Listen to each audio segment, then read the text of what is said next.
I'm a bit overwhelmed actually because I didn't expect this. I really didn't expect this. It was bad enough doing Stoke in front of 450 people, but this is slightly more personal. My name, as you can see, is John Harris. I'm a carpenter. That's what I do for a living. I probably feel more comfortable where the pencil's behind me here at the moment. I've got my boots on, which my partner said that I shouldn't be wearing, but I wanted to wear my boots.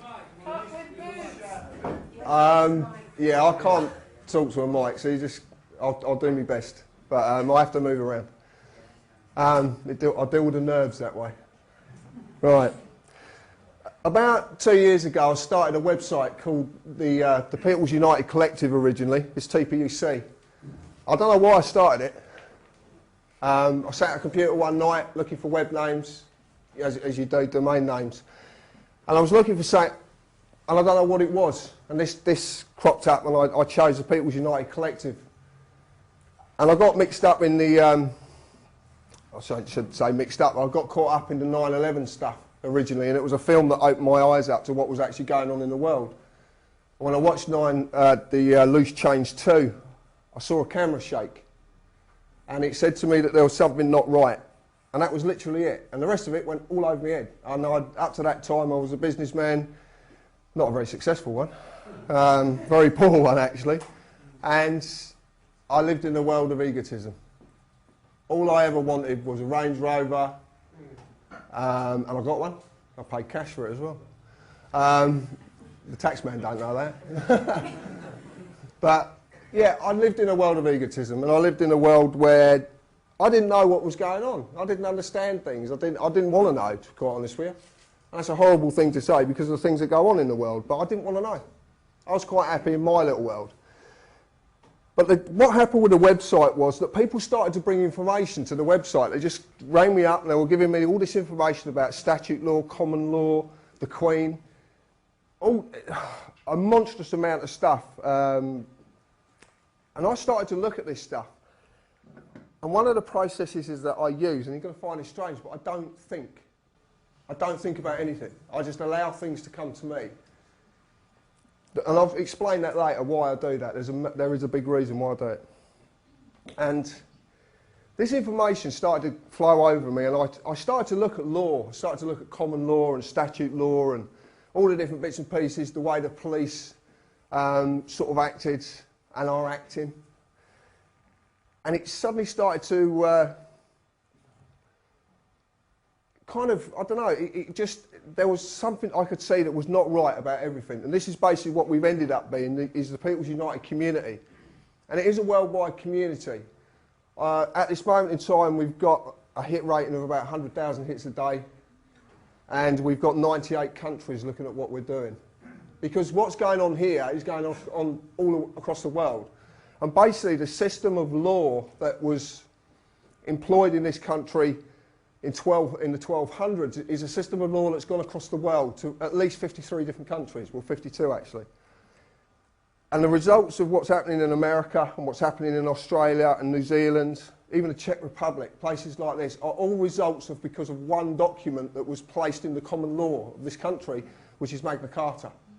I don't know if you know what Magna Carta is, or you've heard the word Magna Carta. A lot of people think it's ice cream. They do. Seriously, they do. But Magna Carta was a document that was dropped into common law, and I was going to do the history of this country tonight, and I actually decided last night not to do it. And the reason I don't want to do the history of it, because it's not conclusive yet. I cannot actually say to you, yes, it's conclusive. And until such time that I can conclude it, I don't want to talk about it. Because it's too complicated for people to understand. And there's too much conspiracy wrapped up in it. When we talk about the Ministry of Funny Handshakes, and we talk about papal this and papal that, and Catholic this and Catholic that, and there's too much religion wrapped up in it as well. When Magna Carta was loaded with religion, absolutely loaded. So what this document founded our society that we live in now. It actually founded it. It gave the world two-tier law. It basically gave the socially dominant of every country, it gave them a law system that they could revert to when they got in trouble. But what it did do is maintain that the people of these countries were going to be enslaved. That's what it maintained. And what we live in now is the evolution of slavery. And it's not about the colour of your skin. It's not about how you talk. It's not about where you come from. It's just the fact that you are the engine that drives this country. Every single individual in this room who works and does a job, you drive this country. Without you, this country stops. Or the industry you work in stops. If no carpenters turn up for work tomorrow, the housing industry stops. Because in each industry, there is someone who does something to create a job for someone else to do. And this is how this country's structured. So what I'll run you through today is a few bits and pieces that you might find interesting. A lot of people, do you believe that Parliament will set up with representatives to represent you and your wishes? Do you believe that? No. Okay. I'm glad you said that, Adrian. That makes my life a lot more easier. Right. So you don't believe in politics? No? Not at all. Great. Do you believe a political party can solve this issue? It's getting better. Do you believe the society we live in is broken? Yes. Well, what I'm going to tell you today is, it's not. Believe me. It's working exactly how it was designed to, and this was designed in the 1200s. Now, the history side of it would actually explain this in greater detail, but believe me, this is exactly what was planned. Do you believe you get justice in the courts? Do you know what Acts of Parliament are? Do you know what statutes are? No? Okay. Do you know what statutory instruments are? Not heard of this? But you abide by them every single day. Every day. And do you know what a constitution is? Oh. The clue is in con. Most people believe they are electing members of Parliament to represent you. They do believe that, believe me. I talk to a lot of people who believe that political parties or the formulation of a new political party would solve this problem if it got into power in Parliament.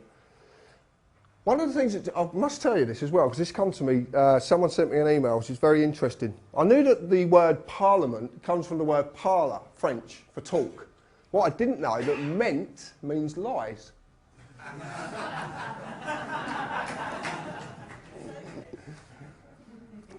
What? One of the things I didn't explain as well, when I recently did a talk in Stoke, and I kind of assumed a lot of things. I was presumptuous and I look back at the tape which Scott did, and this is BBC 5, by the way, not BBC, but BBC 5. Yeah, he deserves it, believe me, he's done a lot of hard work. When I was in, I forgot what I was saying. when I was at Stoke, I was very presumptuous, and it was basically because, I don't know, I kind of like forced my opinion on people. And I felt like I watched the DVD back and cringed quite a lot. And I saw myself as a preacher. And I don't want to do that. So what I'm going to show you tonight is my experiences. This is about me.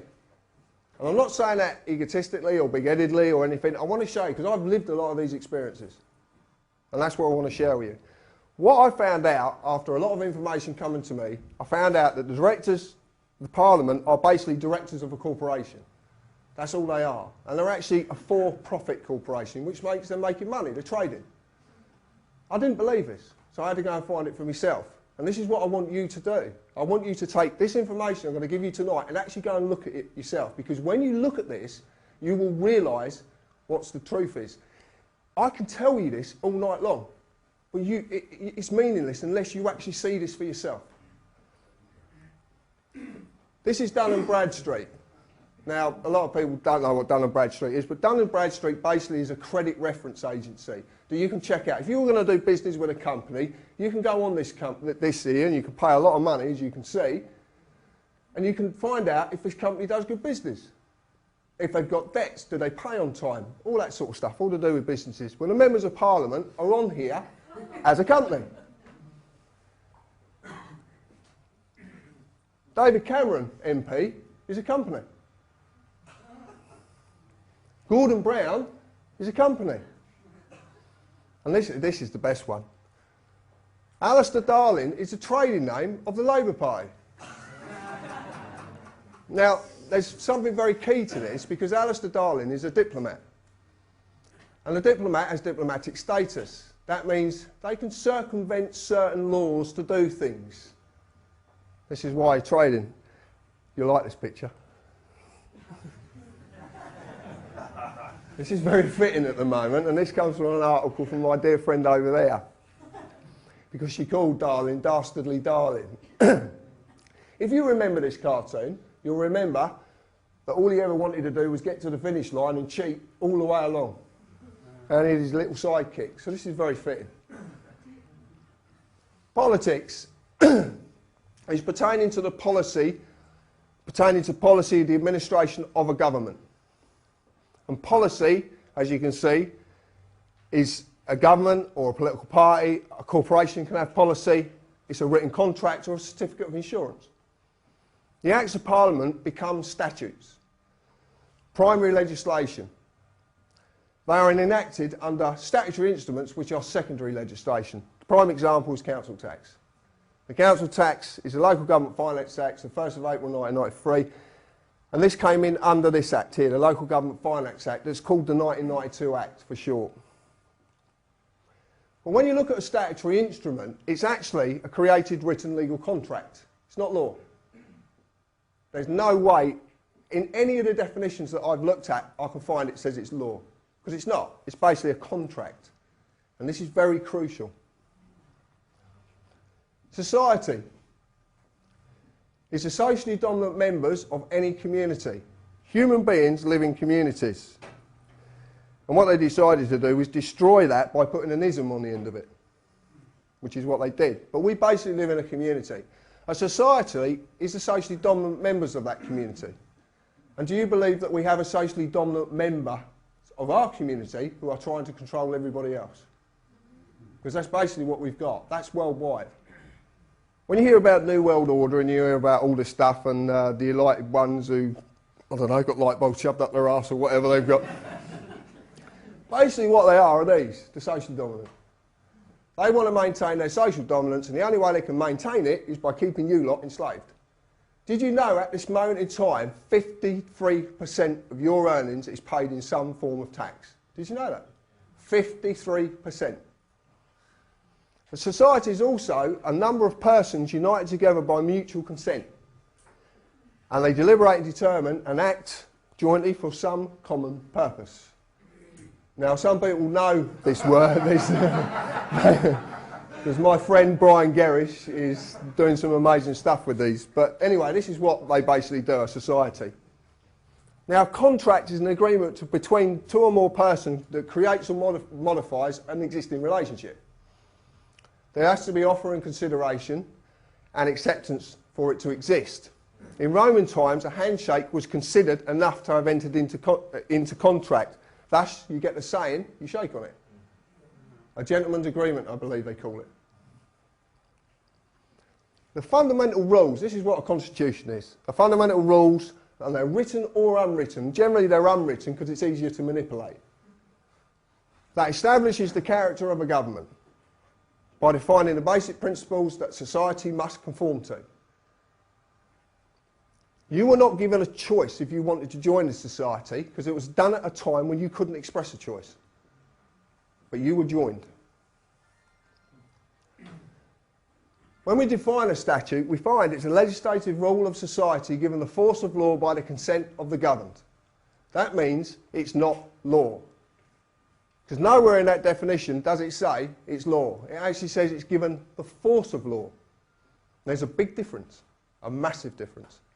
Because it only becomes a force of law when you consent to it. That means it applies to you when you say yes. But if you don't say yes, as it is at the moment, they're not taking a lot of notice of it. But this is the facts. It comes from the neuter of Latin, and it's got a word that it comes from, is status. And does this world revolve around this word? Because it does. My world did. My whole world revolved around status. I wanted a better car than my next door neighbour. I wanted a better house. I wanted more money. And I wanted better this, bigger that, and I wanted more control. That's status. But status is a legal character or condition of a person or a thing. Now, I don't know if you know, but when you go back, right back, and you look at the Roman civilius law, you find that things were slaves. That's what we were classed as. In the 1200s, we were classed as things. But they couldn't contain us because human beings naturally evolve. So they had to evolve the slavery. This is where the person comes into it.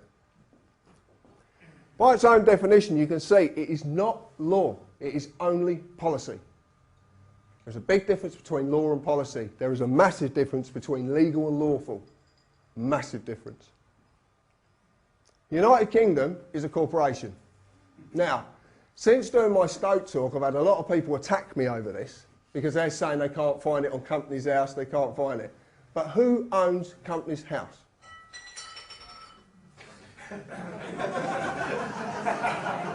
That's it. That's it. Exactly. It's .gov.uk. If you look hard enough, you will find it, but you've got to dig deep. The United Kingdom is definitely a corporation, and these files show it being discussed as the United Kingdom Corporation. And it was discussed in 1940, 1944 and 1949. This is just a brief search. If you search deep enough, you will find a wealth of stuff. Hansard's is a great place to look as well. Hansard's. Everything that goes on in Parliament is basically recorded in Hansard's. Everything. The United Kingdom as a corporation, actually, when I'd done a bit of digging about, I found that up till February the 2nd, February last year, it was actually known as United Kingdom PLC. And then that was dissolved. They've never published the accounts, and you can actually find that on Company's House. And then it became this. I've got a funny feeling, though, it's changed again. But I'm not 100% sure. We've got a funny feeling it's gone to UK PLC. But they changed basically just before they have to publish their accounts. He said, I don't know, I only found this out a little while ago. I presume there's some businessmen in the audience. But it turns out with these limited companies that you can actually start a company, offset all the tax and all the liabilities onto the new company, and then fold it. So this is basically what's going on. It's very interesting. Yeah, I can give it you. There will be a copy of it coming out very soon. The United Kingdom has employees. As a corporation, it has employees. And I'm one of them employees, or I was. I'm not anymore. It's not just civil servants, it's all of us. Anyone who has a national insurance number is an employee of the United Kingdom Corporation. Company policy of this corporation requires me as an employee to pay tax. And I have to abide by all the legislative rules of this corporation. In this case, they're statutes. As in any company, if I break the rules, I get penalised under the company legislation. Any company that you work for, any company you're involved in, any corporation, if you break the rules, you get penalised. It seems the police of the United Kingdom are all corporations too. The corporate policy enforcement officers, their job is to enforce the rules of the corporation. That's what they do. It seems all the courts as well are corporations. If you break the rules, I will get an invite, which is a summons. It's actually an invite. They are inviting me to their place of business to discuss my punishment. And they've done it many times. I'm telling you, many times. They don't get very far, but they do it. Except they're not inviting me. I just think, I just think they are, but I know they're not. They're not inviting me. It seems the highest court in the land, which is the House of Lords, is also a company. Every single court that you look at, you will find is a company. And what you will find now, which is we're finding, which is very surprising as well, is that county councils are actually trading in court names. A friend of mine, I found out the other day from a lawyer friend of mine in Wales, what the Latin word is for the legal system. And this is from a lawyer. And the word is bollocks.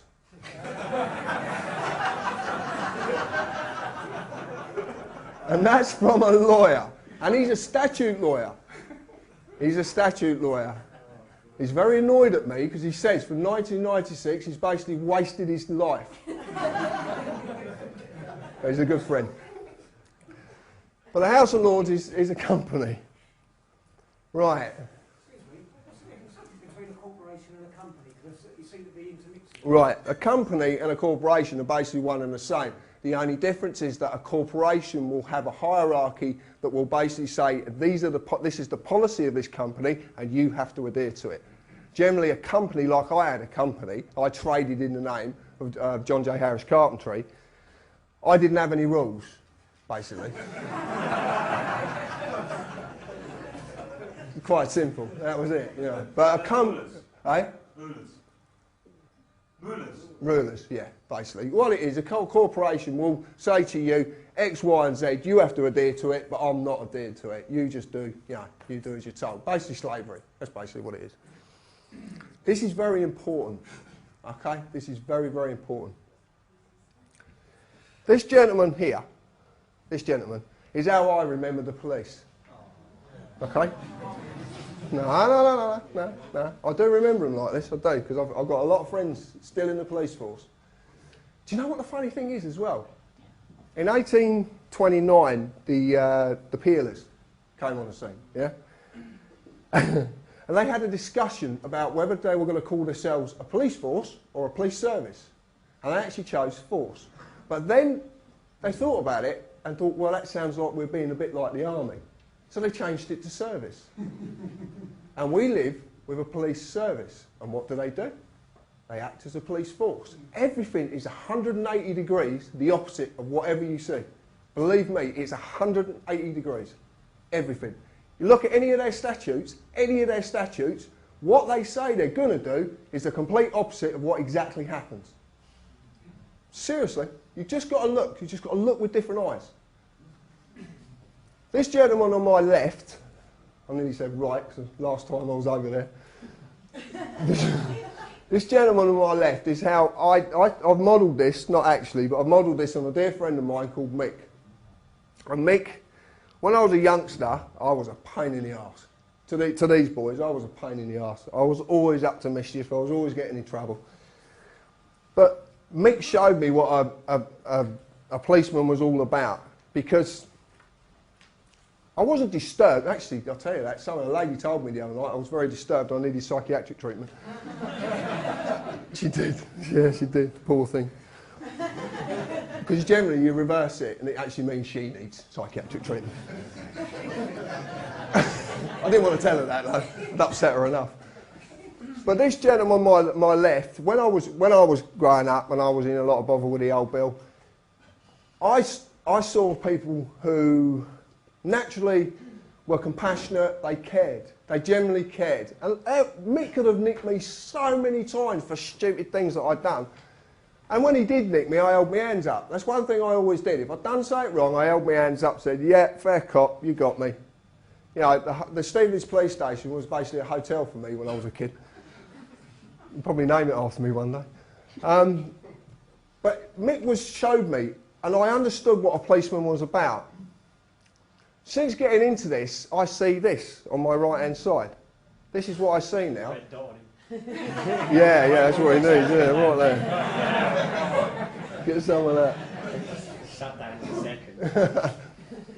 But this gentleman on my right is basically, it's this man's persona. Okay? Because he's a corporate employee who's a revenue collector and he enforces statutes. That's how they collect their revenue. Did we all see about the ACPO that just recently come out? Did you see that? Well, the ACPO turns out it's a company that's headed up by chief constables that are telling the police what to do. But they're non-profit making, but they've got £18 million in the bank. Now, if you can work that one out, you're better than me, because I can't work that out, because if you're non-profit making, how the hell do you get £18 million? Well, there you go. But this is what's basically happening. But this is because they work for a corporation. Now, what we've got is the boys in blue, who a few friends of mine in here have had a run-in with, just recently as well. The boys in blue, this man on my left, have forgotten, sorry, this man on my right, have forgotten this is what their real job is. Their job is, under the common law of this land, is to never, ever deny or delay right of justice to any individual in this land. It doesn't matter where you're from, it doesn't matter what you're doing here. They cannot deny right or justice. They cannot do it. And they're there to uphold the law, not enforce the law. Okay? With common law, there comes something called discretion. And discretion is what a jury uses. That's why a jury is so important in a court of law. Because they can null the case if they believe the law to be unjust. They can go against the law if they believe they believe the law to be unjust, and the jury can't be swayed. But what happened in the De Menzies trial recently? What happened? Absolutely. Well, that's not possible. Not in a proper court of law. So what we basically suffer under are corporate courts, and these boys are forcing statutes on you to make sure you turn up in the corporate court. Now this man on my left, this man on my right, sorry, doesn't know about this man on my left. I'm not being told this anymore, and I had this from an ex-policeman recently, Albert Burgess, has been telling me. And he says what they're being trained as, this man here, they don't know about him, but they know about him. That's all they know. They don't know anything else. So when you contest this man and you say to him, am I obliged to answer your questions?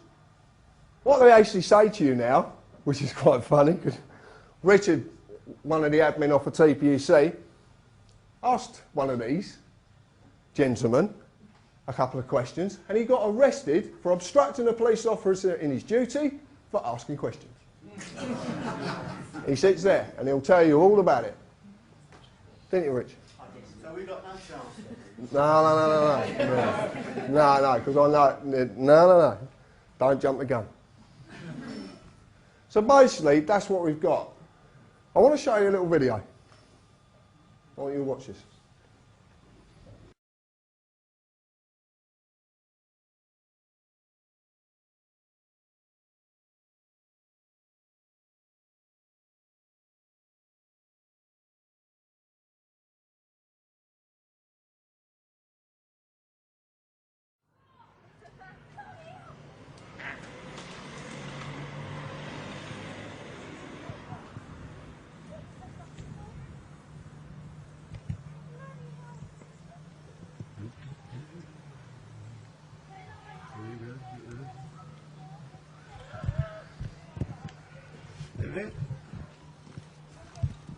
Put the camera down for Can I help us, you? mate.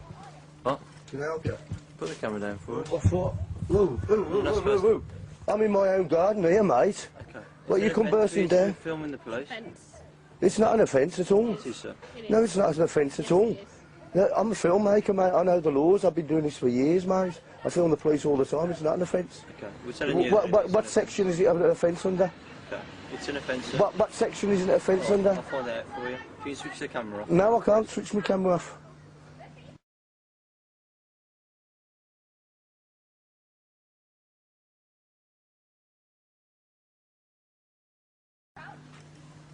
I'm not doing nothing wrong. I'm in my own garden. You've come round our path. I do this all the time, mate. Yeah, if you can. Get this in with this on. Get the mobile phone, the solicitor. Mate, this is a free country. You're entitled by law, yeah? Sorry, it's Claire. Have you got a listening number for the sergeant?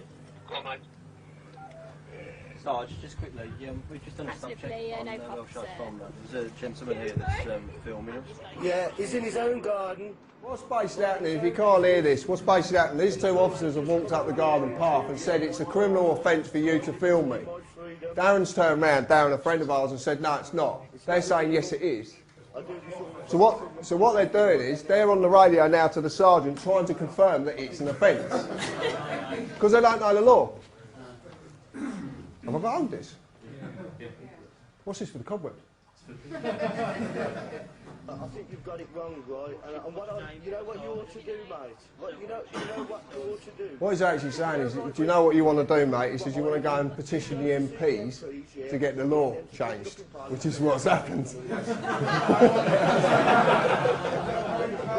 Nice one. Some you win, some you lose. Nothing wrong at all. You just... And he's, oh, bless you.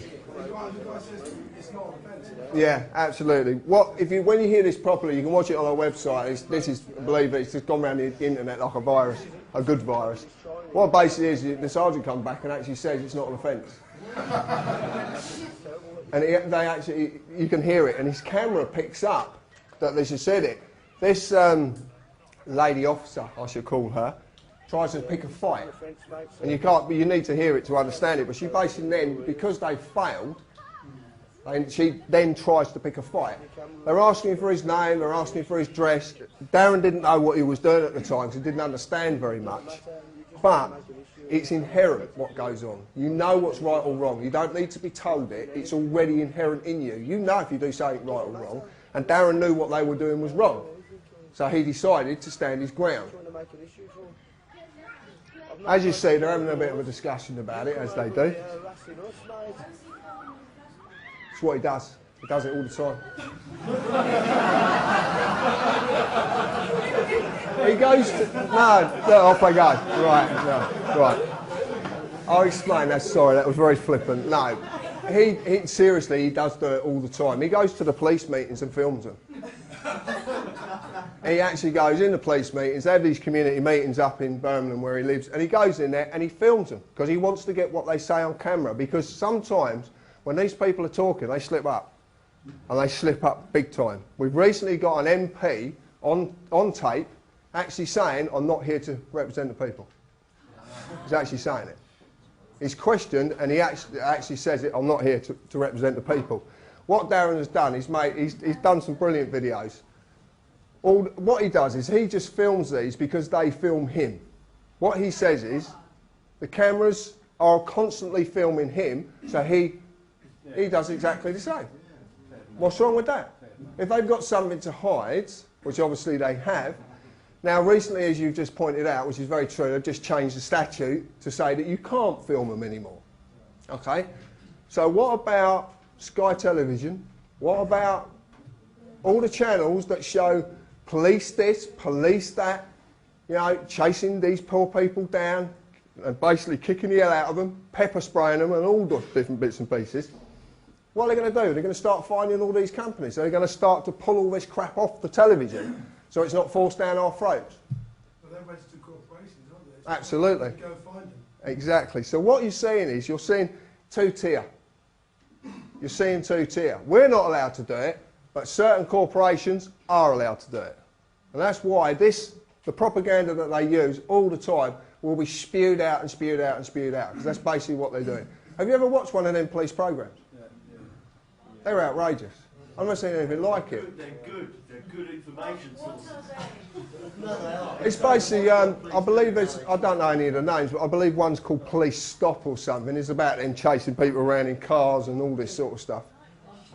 Yeah, it's caught on camera. Yeah, there's another one. What about the cars with the spine thing on top of the roof? I ain't seen that yet. I've seen the ones with the camera on their head. It's like a cyborg, isn't it, out of stuff? Around here, black cars with cameras on. I haven't seen that. I know up in Birmingham they've got white transit vans because Darren chased one up the road with his camera. Every single police force in this land is a corporation.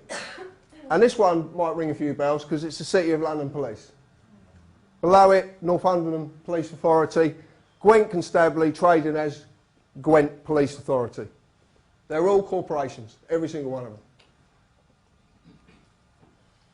And they use a language against you that's called legalese. Does anybody know what legalese is? Looks like English. It does, absolutely, yeah. Tomorrow you can go out and start a society. Anybody can do it. And there's millions of them. And you can give that society its own language. That's up to you. Don't matter what language you use, you're allowed to, you can basically do. Legalese is such a language. It's English, but the words have very different meanings. Very different meanings. But you just don't know what the meanings are. And legalese is the language of the Law Society, the advocates. In legalese, must is synonymous with may. So if a corporation says to you, you must do something, they're actually saying you may, because they have to give you a choice. Summons is synonymous with invitation. What you heard me say earlier, I was invited. Because when you get invited to a court of law, remember it's a corporate court of law, and it is a corporate court of law, you're being invited to a place of business to discuss how much money you're going to give them. That's what you're actually being done. That's what's happening, but you just don't know it's going on. You believe it's the law of the land and I must turn up at court, but you don't have to, because you're actually being invited somewhere. How do you turn down the invitation? I'll get on to that. There is a way, I've just done it. And it's funny as well. Understand is synonymous with stand under. So if someone says to you, do you understand? And you say yes, basically in their world you've agreed that they've got authority over you. That means that you stand under that person. And it's all about the person. The Law Society, another company. Doesn't matter where you look. Go and check. I'll tell you what to do. Check your local fire service, your local hospitals. Check everything in your local area and you will find it is either a company or a trading name of another company. My local school, my son's school is a trading name of the local county council. Fire brigade, trading. Ambulance, trading. I can show you, we've got all this, I won't because it'll just take too long, but it doesn't matter what you look for. And it's in any country. A lady came to me recently about a problem and she came up to the house and we searched a school in Canada that she used to go to. And it's a company. I searched New York City Council today. It's a council. It's a company. They're all, everything, the whole world, they're all companies. Well, the Law Society, again, is another company. The Ministry of Justice trade as all the magistrates' courts. That's their trading name. So when you go to a magistrates' court, you're actually walking into a corporate place of business that is a trading name of the Ministry of Justice. What we did is we decided to buy the report on the Ministry of Justice just to see what it says. And this is interesting. What you see up the top here is obviously the Ministry of Justice. They trade as the Asylum Immigration Tribunal, the Magistrates' Courts and the Public Trustee Office. That's their trading names. It says here, year of business started 1600. I couldn't work that out. I just told that to a barrister. I just told this, all this information I've sent to a lawyer who sent it to a barrister, and they turned around and said, well, if that piece of paper is true, which it is, according to where I got it from, it exists, we got it, we paid for it. He says this country has been lawless for 409 years. Because every bit of law that's gone through and everything that's gone through the justice system is being controlled by a business. I like this bit. Are there any significant legal proceedings, events against this company? A county court judgment was registered against this business on the 16th of the 12th, 2008. They don't even do good business. Who are the directors? Yeah. Who are the directors? Lord Faulkner. Who owns the business? No parent company. This basically, and their line of business, they're a government department. Now, I don't really understand the implications of this, and to be quite honest with you, I don't want to understand it. All I know is that this document is causing quite a stir. Because there's barristers now who are actually turning around and realising that the world that they live in and the world they operate in is not what it seems. And they've been fooled. They've been duped. Exactly what's happened to you. What would they be if they went to company? Well, as far as I was concerned, and this is only my point of view about it, I would say that they're a government public office that is paid for by income tax. The credit limit recommendations a bit low, isn't it? 3.5 million. Yeah, I know. It's not very much for the Ministry of Justice. It's weird, isn't it? That's a big limit for a company, for a corporation. Like I said, I don't know the implications, but the fact that this was actually created in 1600, and as far as I was concerned, the Ministry of Justice is a very new thing. Yeah. So there's something quite strange. If I go to court, which I do quite often, well, I used to, I don't now. I'm being invited to a place of business, and they ask, what first thing they say to you is your name. And they do, seriously, they do say to you, and they'll say, "Are you John James Harris?" And I say, "Yeah." Well, I used to say, "Yeah." And it's a full name that's entered on my birth certificate. Mr. is the title of the person with legal status. It's nothing to do with the title, it's to do with the name. I didn't realise this till a little while ago, but it is nothing to do with the title. The title is just the legal status, i.e. Dr. Lord, PC, MP, QC are all titles, they're fictions. Absolute fictions. My legal name was given to me by my parents, and it created my legal personality. This was applied to me, the human, by registering my birth. This is evidenced by the fact there is no title applied to your name on your birth certificate. Your birth certificate is just your name. There's no title. So that's what creates the legal personality. It's a piece of paper. This is why the courts and the police have never ever asked me for a title. They never have done. And I had to go back over everything that happened in my life to understand, and all the court appearances that I appeared in, and the times that I appeared with, the police arrested me, and they never ever asked me for my title. They only ever asked me for my name. And they will ask, "What is your full name?" And title is only used when you're filling out some sort of form. Mr., Mrs., Miss, Ms. As far back as I can remember, like I've said. So when I'm asked for my name, they are talking to the person, not me. Okay? Because it was a name that was created and it was applied to a piece of paper that gave me personal legal personality. But it didn't give me anything. It's just a piece of paper. This is where I stand in law. Okay? Natural law is inherent. I talked about it a minute ago. It's just inherent. You know what's right or wrong. Whether you abide by it is down to you. But you do know what's right or wrong. You don't need to be told. Common law. There's a lot of stipulations about common law, where common law comes from. It's based upon religion, it's based on... But basically common law is made up of two values: do not cause harm or loss. It's basically in it. It covers every eventuality. There's nothing it doesn't cover. You don't harm an individual, you don't cause an individual loss, you don't harm their property, you don't cause them loss of property. It's simple. It's so simple. Commercial policy, civil policy and political policy apply to that piece of paper.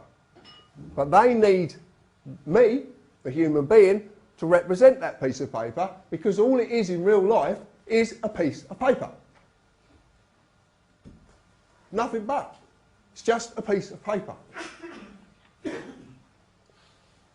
The only basic principles that any people of any nation need to adhere to are those of common law. Never cause harm or loss. You just never do it. Common law applies to men and women, the man and woman.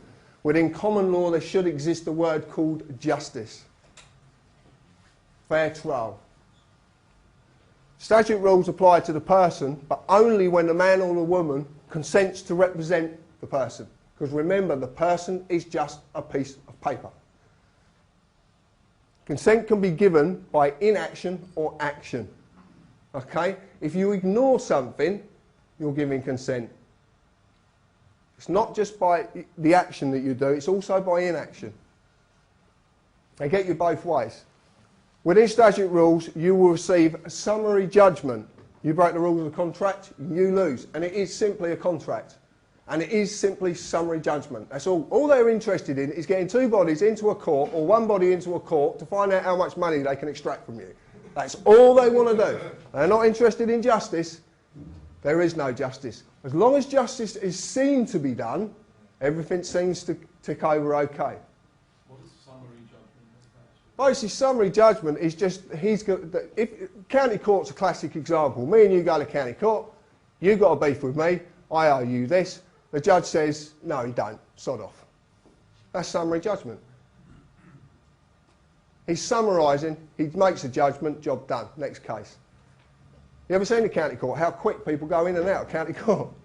So if there's no jury, it's summary judgment? Absolutely. Yeah, there is no jury. There's never a jury when there's summary judgment. I'm a man, I'm not a person. I exist. I'm here. I exist naturally and I was created by the divine. Now, I don't want to get into this. I don't want to get into this. As far as yeah, I'm not really, I've got a religious bone in my body. There's something up there and I don't know what it is. And I don't want to call it anything because I've never been told what it's called. But I know there's something there. But it's not about religion. But basically, I just use that because it's the best way to describe it. I am, as a man, subject to common law jurisdiction. Jurisdiction is juris, which is of law, and diction is words. That's all it is. Words of law. I must never harm or cause loss or any form of loss to another. I am free and unlimited to ability to do anything as long as I stay within them basic principles. My person, which is a piece of paper, is Mr. John Harris or John Harris, name that was given. This is a fictional legal entity. Does not exist, it's just a piece of paper. I'm going to keep saying it because it will sink in. It takes a while, it did with me, it took ages, but it's true. It was created by the government via my birth certificate. It was created. It's something that's been created. I'm subject, or that piece of paper is subject to civil policy jurisdiction. Must fulfil all the duties given and governed by corporate policy, tax under statutes. So when I go to court, they are inviting a person created by the United Kingdom Corporation. That piece of paper. The person, the legal personality, was created when my birth was registered and is evidenced by my birth certificate. A piece of paper. Man created government, which turned created persons. The person is not me, it is a legal fiction which I have been falsely identifying with all my life. I don't get to say what its rights and duties are, the United Kingdom Corporation does. But it had to mislead me into doing so, and it used deception. So we define a person. A person includes natural person for co-partnership. I won't read it, you can see it up there, legal personality. But we had a problem first off, well the first problem I ever had with this is how can you define, me and Richie talked about this one afternoon, how can you define one word with exactly the same word? Because you're failing to define anything. And this is in Black's Law Dictionary. This is their law books. In the third edition, person is a fiction, which is exactly right. There's 8 versions of this law book. So why is there 8 versions?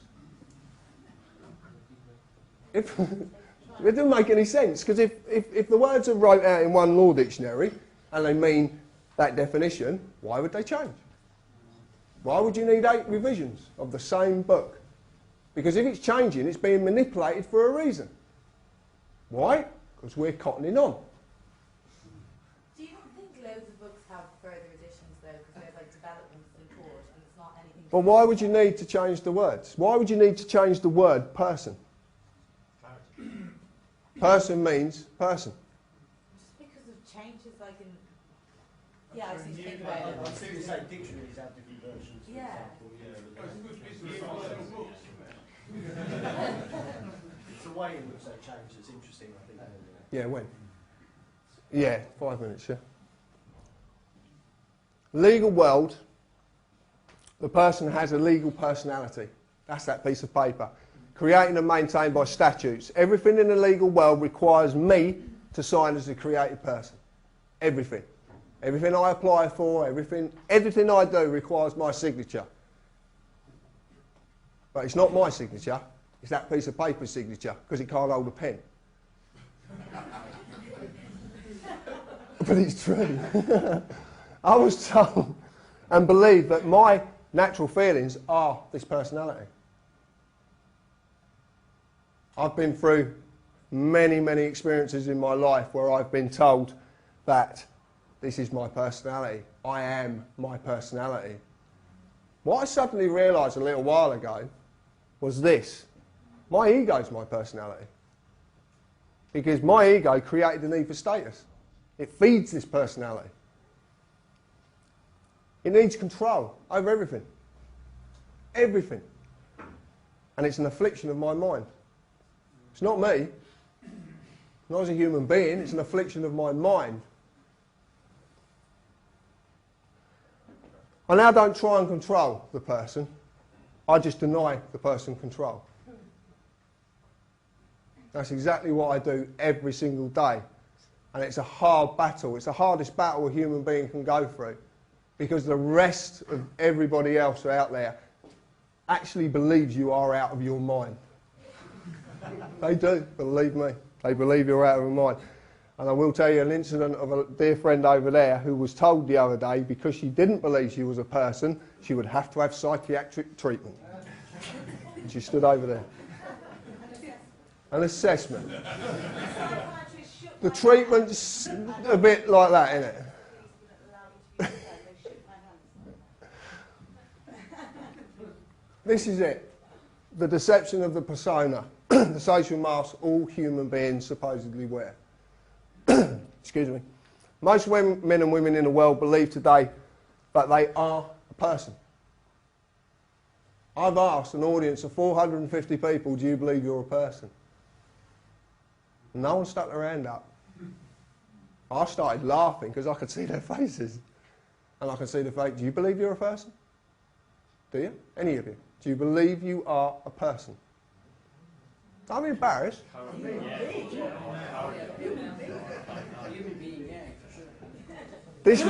I'm not right. I want to say something right now. This is going to attack. This will attack.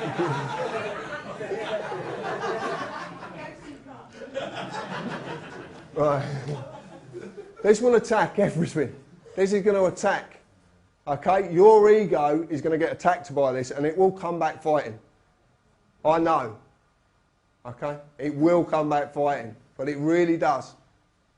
There's no embarrassment in admitting something. That's what the ego wants you to believe, there's embarrassment. But there is no embarrassment. That's part of the lesson. It's part of the journey. This is why the deception of the person works so well. In reality, it is just a persona which I believe to be real, created by nothing more than a piece of paper. Okay? Status. It all revolves around the same thing. This is the persona the legal world uses against me. The enforcers of statute need me to act as the person before they can act upon me. They need me to represent the piece of paper, for in reality that's all it is, a piece of paper. The enforcers of statute believe that anyone says I am not a person are acting out of their mind, and all I would say, that takes a lifetime of practice. We'll have a break.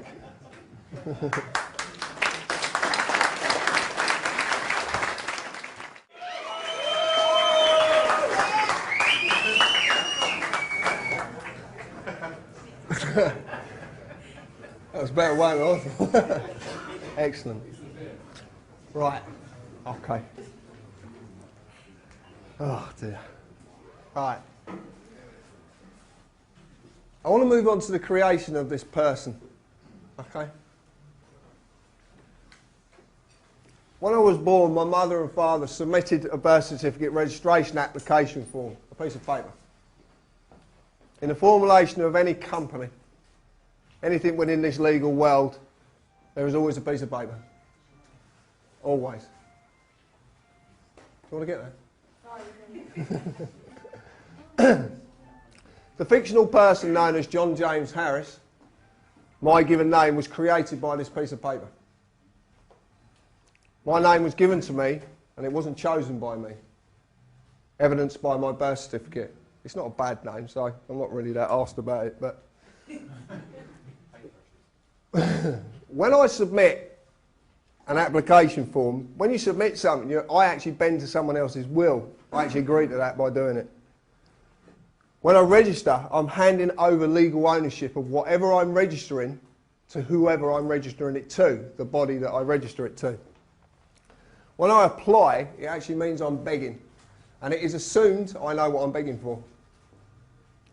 And I know exactly what I'm willing to give up by begging. And most of the time I volunteered these applications, I wasn't made to do it. This is the document. Now since doing the last talk, a lot of people have contacted me and said, oh, my birth certificate doesn't say this and my birth certificate doesn't say that. Well, I'm glad they did that, because that actually made me look at it again. Do you know the history of the birth certificate? Does anybody know? Well, the GRO, which is what this document is registered to, if you actually lift a birth certificate up and look at it in the light, you'll see GRO, as long as you were born before 1856. After, I should say. Prat. But as long as you were born after 1857, the GRO was formed in 1856, and the birth certificates actually started in 1857. This is why they all say this GRO, General Register Office. When you get your birth certificate and look at it, you'll notice it's a certified copy. It's not the original copy. Because it can't be. You could never have the original. Because if you destroyed the original, so does your person is destroyed. So you only get a certified copy. And all I'm going to say to you at this moment in time is make as many copies of that document as you possibly can, because you're going to need them. Because I'm going to show you what you can do with it. Certified copies, though. No, just copy it. Just photocopy your birth certificate and make as many copies as you can, because you're going to have some fun with this document. They want to piss with me, I'll piss with them. It's as simple as that. And I suddenly realised how easy it is. It's going to be so easy to do, and I'll show you after. It's part of the talk. The given name of the person being created is not always capitalised. Now, there's this big world about capitalisation. I don't know if you know, the legal world, a lot of what they do is capitalisation. If you look at most of the corporations, they're always in capitals. Always. Right? Well, there's a big thing about capitalisation.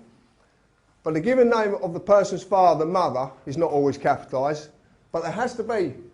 That person has to be there. Okay? But remember, that person is a piece of paper.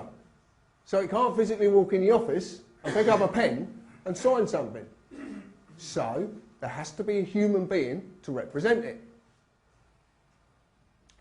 The qualification that you've got, or I've got, which I did to my kids, is that I'm the father.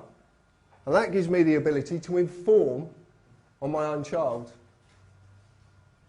I actually inform on my own child. I don't know I'm doing it, but I actually inform. The declaration at the bottom. A declaration resides in common law. A declaration, it will actually say a declaration, but it won't be a signature. It will actually be the name wrote.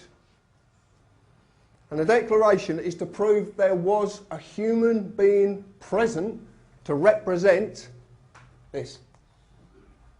Oh, it's a wall, isn't it? I forgot about that. It's not a screen.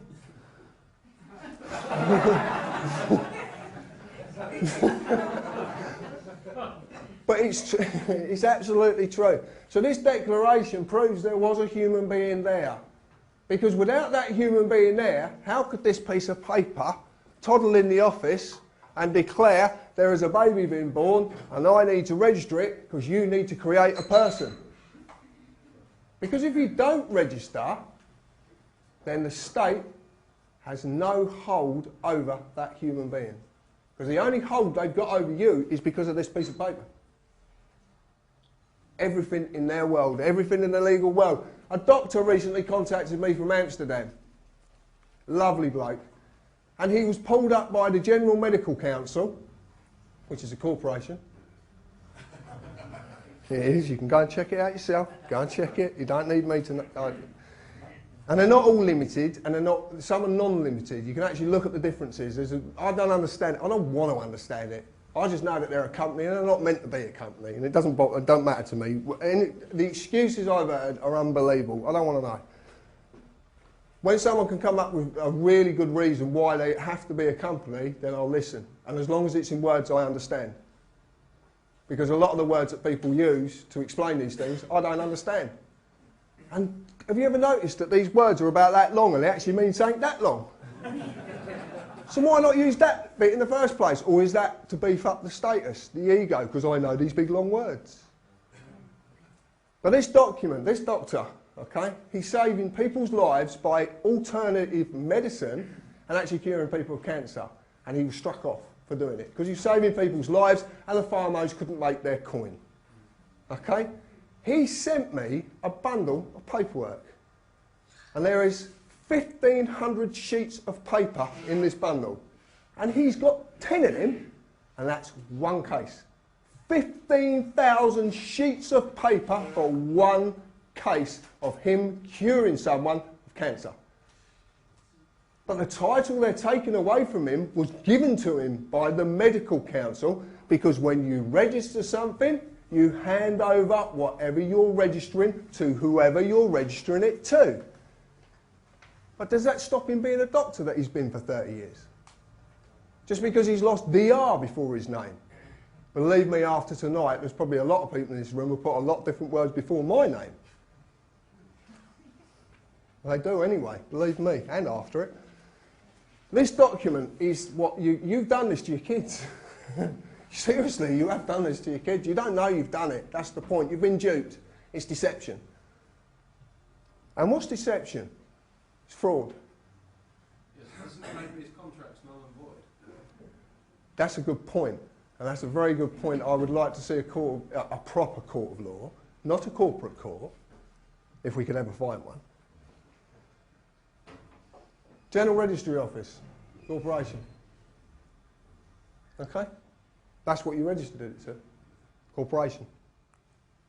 To this day, it's still made. Do you know the history of registration? Do you know what it was about? It was about a ship coming into dock.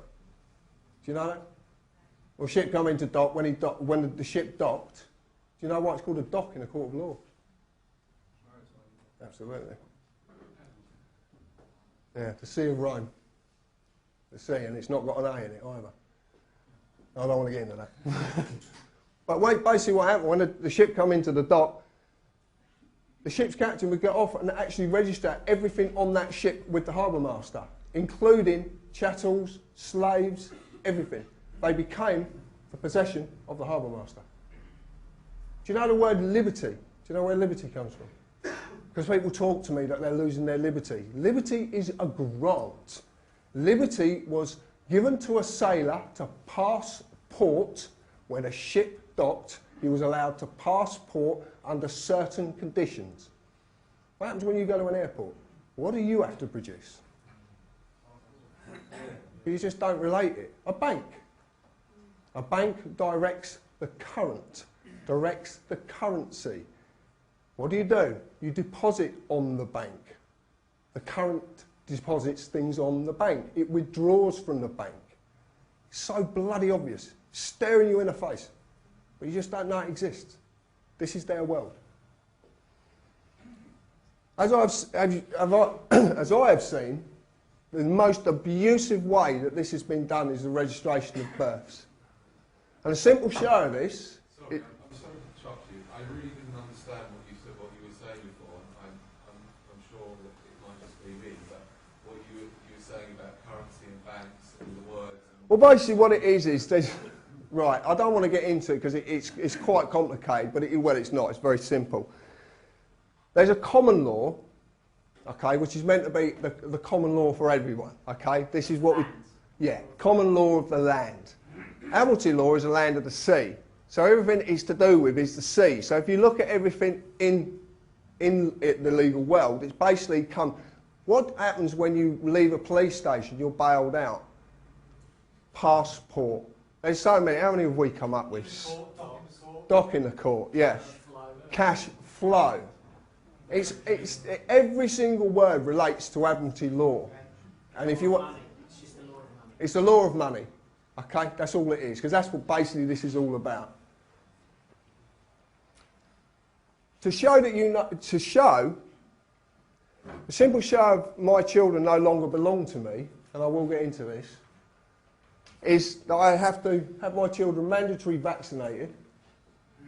I did, not no more. Excuse me, that's not true. I don't vaccinate my kids. I mean, there's a lot of... Well, funny enough, in Hertfordshire, it is mandatory.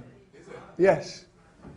It is very mandatory, believe me. And They really are forcing it big time. And parents are suffering at the hands because they're refusing. They come down on the parents. Even social services turning up at the school without the parents even knowing. They're walking into meetings. And absolutely. Huh? But social services are actually, we've got information about this recently. Like social services are actually being called to meetings in the school. The parents are getting there, they don't even know the social services are there. They walk into a meeting, there's 2 teachers plus the social services. And the government is pressurising the GPs to pressurise the Absolutely. clients. It's all pressure. And they give them incentives. It's apply, like yeah. money. Well, that's how they work. It's called apply. Yeah, they apply pressure. Everything that they do is about applying pressure. But it's mandatory education. It's not mandatory to send your kids to school, but it is mandatory to educate them. And I can't take my kids on holiday when I want to. And I do know, and I have evidence of parents being fined £100 for taking their kids out on in term time and taking them on holiday. They've received £100 fines from schools who are corporations, trading names. I know that because it happened to a friend of ours actually at my son's school. That really does happen. If you don't manage their property properly, the social services get involved. And I put PLC there because as far as I'm concerned, they are.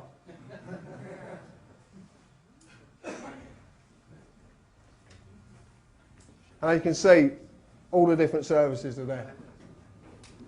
If this is not real, what's it doing on this website? What's it doing where you can check up whether these are doing good business? Is the website real? Absolutely. It's not now, but it is real, I promise you. There's got about 160 million corporations on it, worldwide. Go and check your own. Well, what we're going to do, I'm not going to defend it.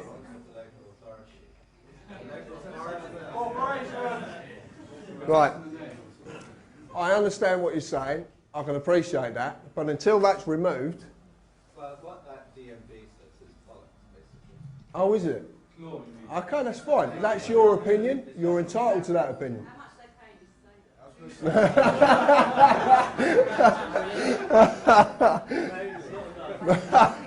Fair play. That's fair. Yeah, that's fair play. Well, so this right. Whoa. Right. Let's not have a battle of the egos because that's basically what it's going to end up being.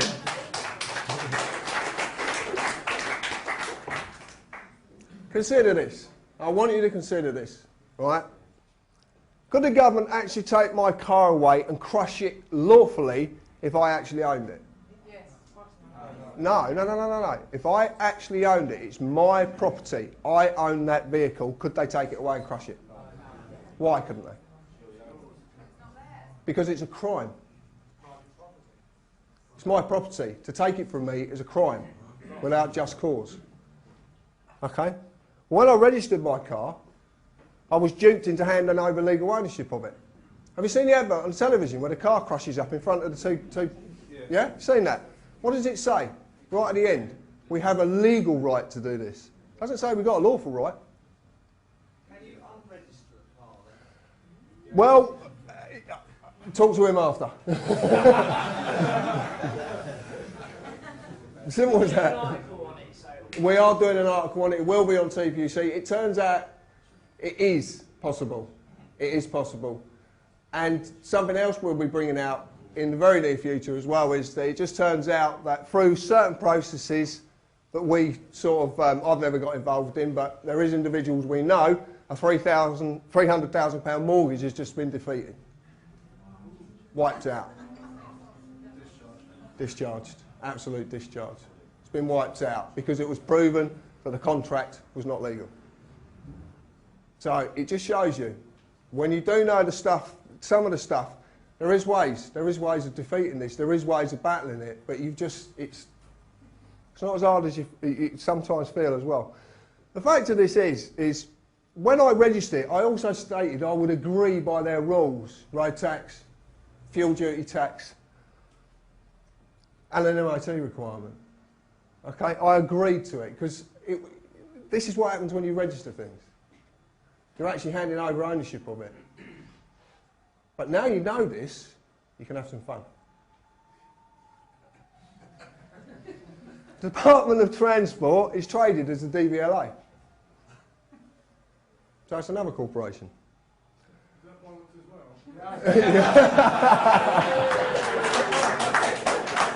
Fair play, fair play. I knew it was going to be good tonight. I knew it, I knew it. Oh, I love it. Why are you asking that so flippantly? Like, maybe it is. Like, are you actually an expert on this? Or are you just like receiving whatever's being shown to you?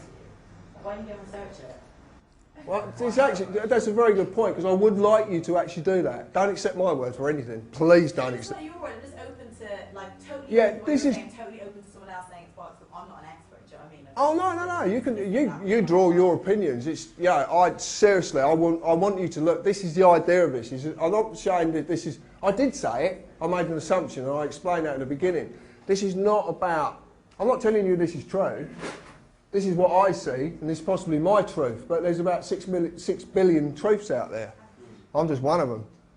All I'm doing. You've come here tonight to listen to what I've got to say. That's all. That's all it is.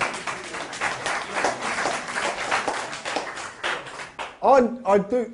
Sorry, can I just say something? By all means. It's a personal thing from my point of view. I think it might be interesting, if there's time, to give more time to dissenting views, because they help you understand. Oh, absolutely. It's just that we're on a bit of a time limit. Okay. So if we could get to like the end of it, and then you can say what you. Yeah, I've got no problem with consenting views, or you can call me whatever you like. I won't take offence by it. I might take a gate, but I won't take offence. When I register something, I always remember this now because it's absolutely true. I give up ownership of it, possession of it. Okay, I get a certificate of title which is worth nothing. It's just like your V5, it's worth nothing. And if you notice on your V5, it actually says registered keeper. And we recently asked an insurance company because they said, "Are you the legal owner of the vehicle?" And we said, "No, the DVLA own my vehicle." And the lady on the telephone was quite bemused.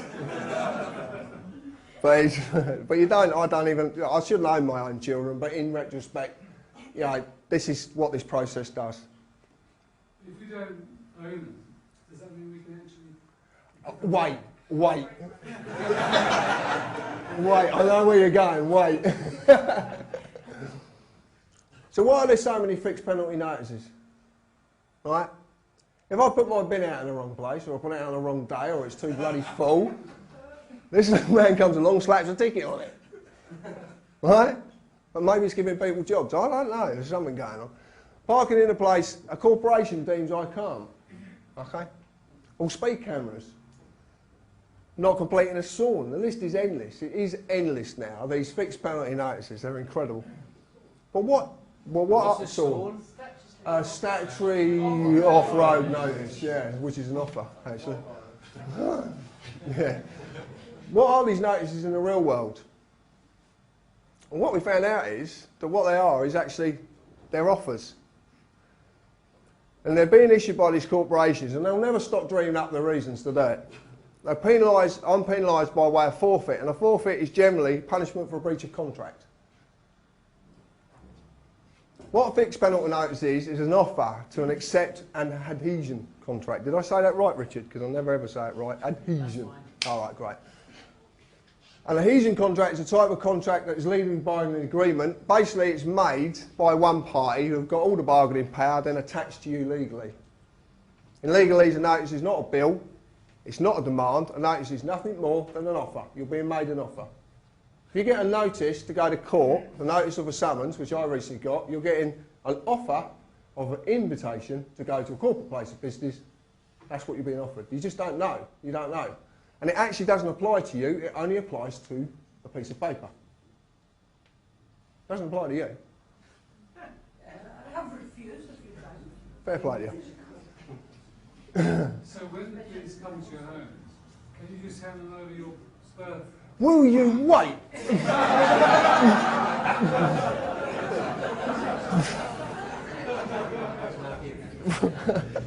You weren't.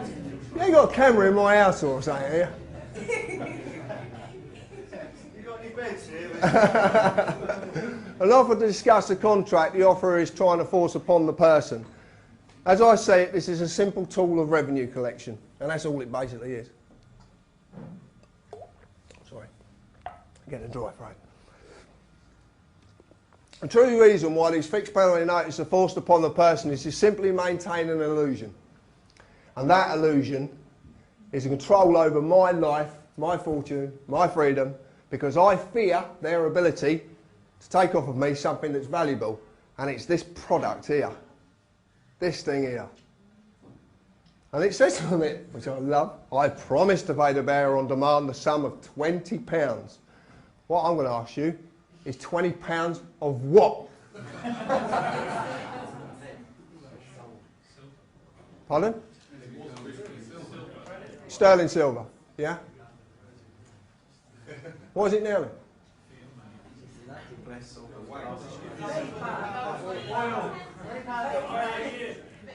So, if they're asking you for this, okay, and if they are asking you for this, then ask them what tangible commodity is behind it. Because I'd like to see them stand in a court of law and explain what tangible commodity is behind that piece of paper. I'd love to. I'd give me eye teeth to see it, because it'd be hilarious. Are they going to stand there and actually say it's valuable because we say it is?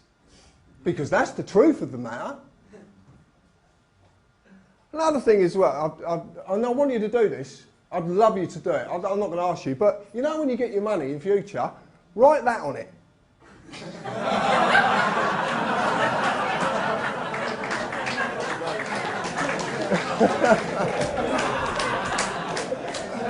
And send it out.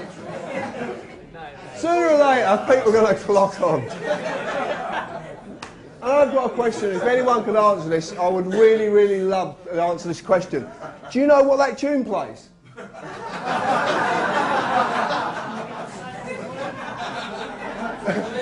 I can't read music. I can't. God save the Queen. Yeah, I've got a funny feeling. It's an 80s song called It's an Illusion.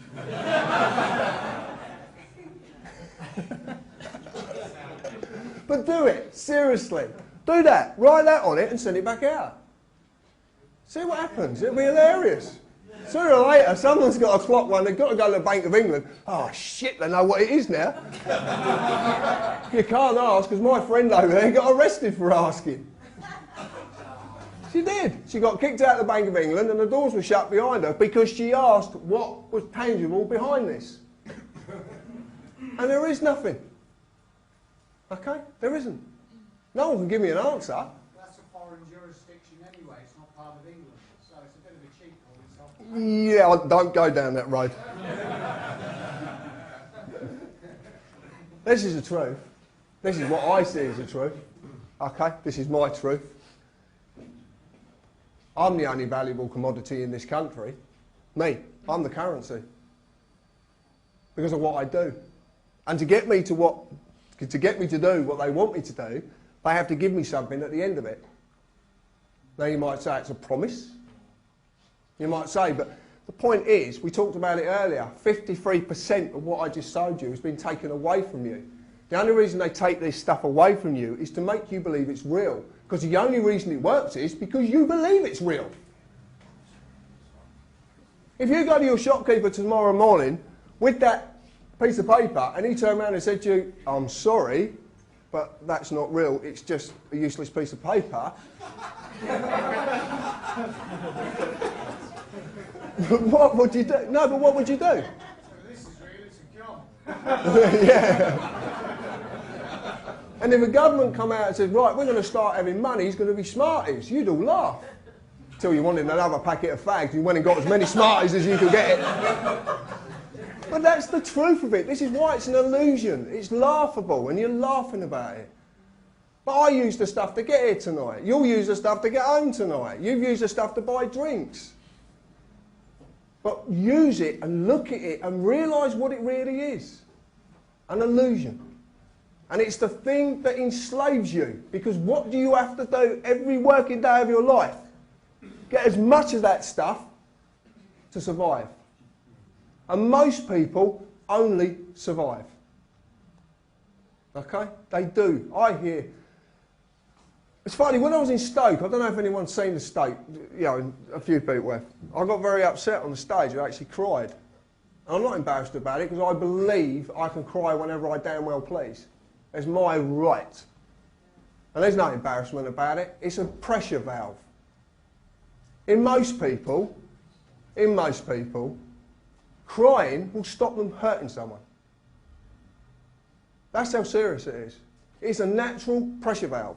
When the pressure gets too much and you can't stand it anymore, that's what kicks in to relieve the pain, to relieve the anguish. And do you know what? Most of the anguish and pain is generated by the product I've just shown.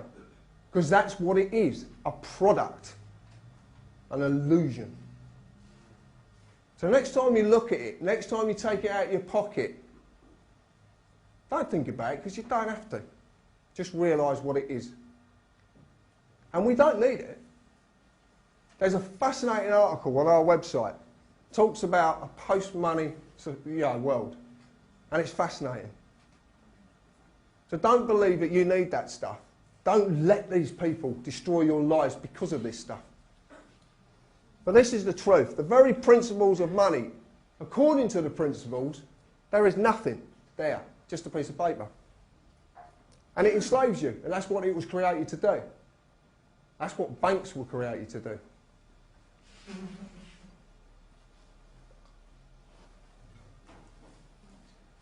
I don't know if any of you might not know this, but I didn't realise that when I first got into this, I looked at a document called Magna Carta. We talked about Magna Carta. I looked at it in great depth and didn't understand a bloody word it said. Because it's right in a language I didn't understand. I really didn't understand it. A friend of mine who's a sort of like a historian, Robin his name is, he's an historian and he really does know his stuff about constitutional, or these sort of documents, and he knows his stuff about common law. He said to me, what about Article 61? He said, have you ever read it?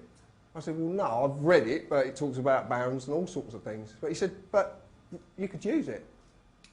He said, if anything, it'll be a great way of showing the powers that be that you're pissed off. So I toyed with that, and I talked to another gentleman who actually is a constitutional lawyer, and I talked to him and I said, can we do this? And he said, well, I don't know about the legality of it, but we can certainly have a go. So anyway, we formulated an affidavit, and I marched off down to Buckingham Palace in the freezing bloody cold, met a lovely police officer with a bloody great machine gun, and he was really, really nice. He was nice. He actually said, I understand what you're doing. He said, but I can't take it off you because I'm not a member of the household. He said, so you're going to have to come back on Tuesday. I couldn't be bothered with that. So we sent it by mail. What Article 61 was a security clause built into Magna Carta. And basically, if things started to really, really get bad, it says there, seizing castle lands and possessions. I wouldn't quite suggest doing that. But what it did say is, and it does talk about persons, it is legal, it's a legal document, but what it said to me was that lawful, peaceful hindrance without violence. Okay? And that's the key. Non-violent. Okay? Because if you do this with violence, if you try and sort anything out with violence, violence will only ensue. If you do this peacefully, for once in the history of this world, maybe peace will ensue.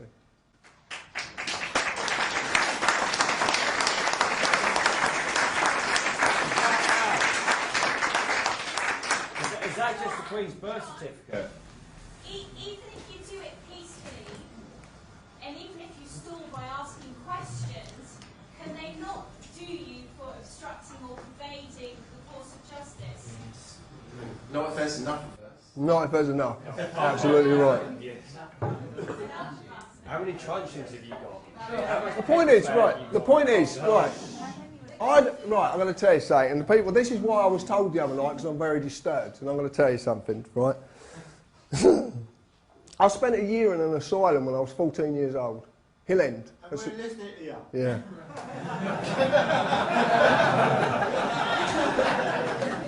What does that say? I'm with you, yeah? I'm with you. I'm just asking. No. Right. During that time, I was locked up because of my views and because of my anger. Because I was angry. Incredibly angry. And I didn't know what at. That was the point. And up until about 6 months ago, I still didn't realise. So I'd spent 41 and a half years of my life not knowing why I was angry. And I still didn't really understand this anger thing. I didn't understand it. Then I suddenly realised that all through my life, what had actually happened was that my mind was tormenting me. And the only way to actually stop it tormenting me was to stop thinking. And when I said earlier about it takes a lifetime of practice, it's one of the hardest things you could possibly do. But when you do, anything bad that's happened to you in your life, you suddenly realise why it happened to you. Because you're opening up something that allows you to realisation to set in. Because all you ever do if you think is go around in circles. Because that's all I used to do. Now I don't know what's going to happen in the future. I can't predict it. Because as far as I'm concerned, there is no future. And there is no past. There is only now. And for whatever reason, it's brought me here. And for whatever reason, you're sat there listening to a tattooed Carpenter.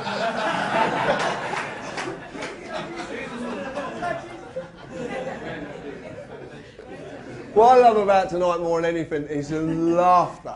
It's fantastic. It really is. John, you created lawful excuse by sending in your affidavit. Yeah, well, what's turned out, we found out recently anyway, through a little bit of, I don't know how this happened, but we found out that between 50 and 200 of these are hitting Buckingham Palace daily.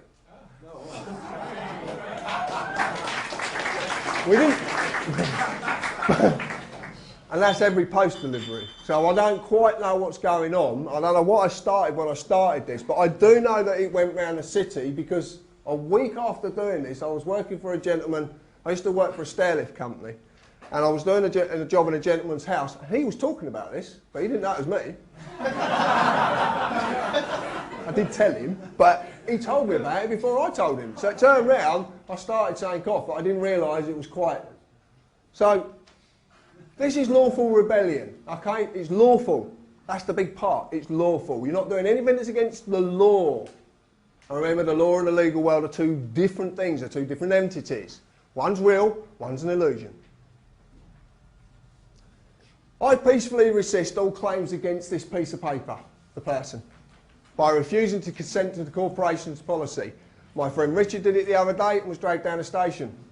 My friend over there, Carolyn, was spent 13 and a half hours in the station for doing it.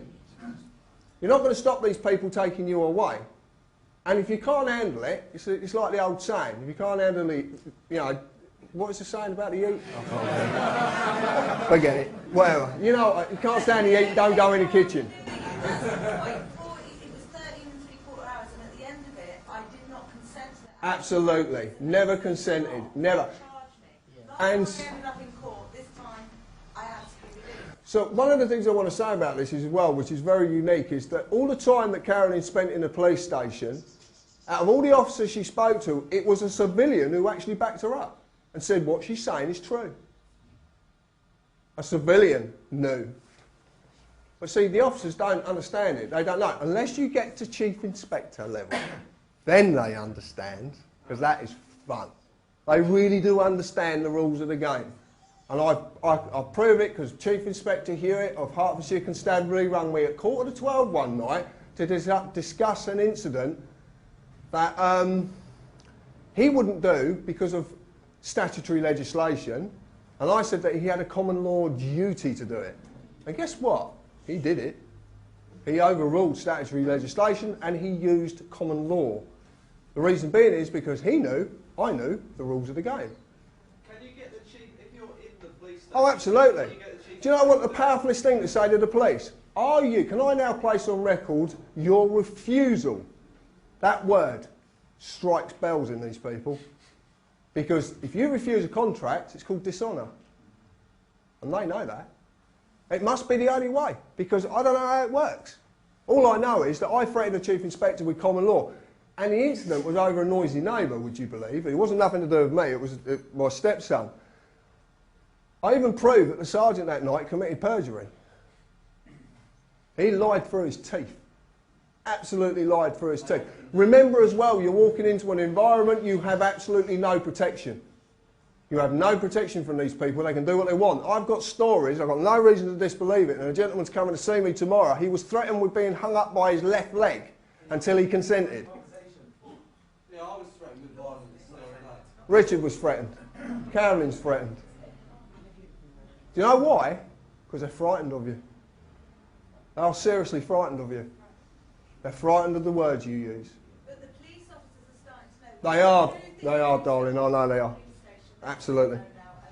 I'm not against the police. I've got friends in the police, and I know that they're good people. I know they've got hearts, good hearts on them, and I'm not against them. And we do need a police force, because there is elements out there who don't understand the difference between right and wrong, and even if they do, they're not doing as they should do. And it's sad. Is it because of common purpose, though? It's another question I don't want to answer. Yeah. Talk to Brian. What I would always ask is, am I obliged to answer your questions? Okay? Am I obliged? All right? I would ask them, under what authority and under what law are you acting? As I now know, you will be arrested for obstructing an officer in his duty. What I would ask is, duty to who? It's true, isn't it? Can I ask, if they're a service, are they not our service? Absolutely, absolutely correct. That's what the police, men and women, are. The fictional officer, the persona, is not. The trouble is, these people are being trained into being this fiction. They're not being trained as they used to be trained. When has that change come about? Do you know what? I'd love to know, so if you can find out, please tell me. That's another thing as well, what I want to say to you tonight. This is what the People's United community is about. It's about you. If you find anything out that you think we need to know, or you feel we need to know, let us know. And it doesn't... By the way, they're anticipating a summer of rage. But that's a great way of installing fear, and this all works on fear. Can I just say something as well? Yes. You said something about needing a police force because there are some elements of society that don't know right and wrong. I just watched a guy called Russell Blaylock, who's an MD in America, who talks a lot about diet and allergies and immunisations and all this sort of stuff, which actually, if you take additives and things out of people's diet, the violence that they were expressing... Absolutely. Absolutely. Man-made chemicals. It's absolutely true. But the thing is, though, is that your right and wrong might be someone else's completely. I don't understand why your right and wrong is the next man's right and wrong. You know, that's what I don't get. Is how you can say there's right and wrong when like, my right and wrong can be completely different to his there or his there. It's common sense, isn't it? Yeah, but it's common sense. Yeah, but what if I would have... Yeah, well, we'll do questions and answers. You know what I mean? Like, then, you know, it doesn't make any... Can we do questions and answers after, please? I've got to try and get to the end of this, and then I'll answer any question. I don't mind. Yeah, I'll answer your questions. I'll answer any question you know. I will remind him, and this is absolutely true, okay? Failure to differentiate between a statute and law is gross negligence, which is equivalent to fraud. Okay? A friend of mine, Albert Burgess, an ex-police special, is applying this. He's doing certain things at the moment that are going to be very interesting. The outcome. Put this Scotland Yard have got quite a twist about him at the moment, which I love because I will remind them this applies to anyone who's trying to enforce a statute upon me, no matter who they are, because it's not being forced on me; it's being forced on that piece of paper. I remind them that the person you are trying to act upon is nothing more than a piece of paper, and I would explain why. If I receive a fixed penalty notice about my car which states it applies to the owner, I'm going to bloody send it to the owner.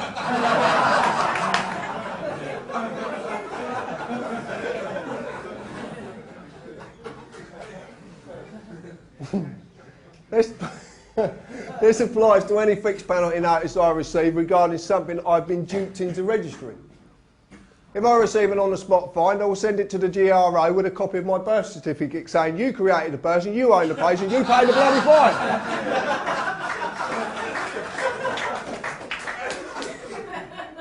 But it's nothing to do with me, it's to do with that piece of paper. I told you before. If I get a summons to go to court, I'm going to send a copy of birth certificate and tell them, crack on!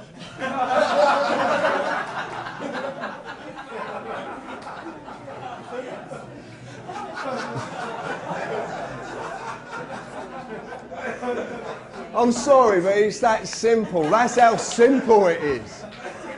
We've been bashing our heads against the wall trying to say to ourselves, how are we going to fight this? How are we going to fight it? It's so bloody simple. Rob, wait.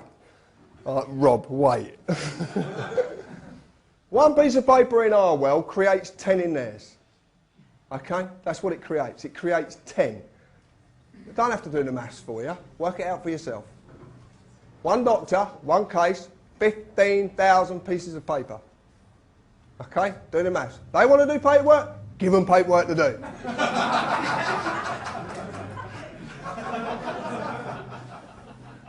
Right. This was sent by Colin, wherever he is. He sent me this because I wanted to see it, because it was the information that was on it that's is remarkable. If you look at this, this is actually the back of a fixed penalty notice from Bromley Council, I believe. Is it, Carl? Yeah. Right.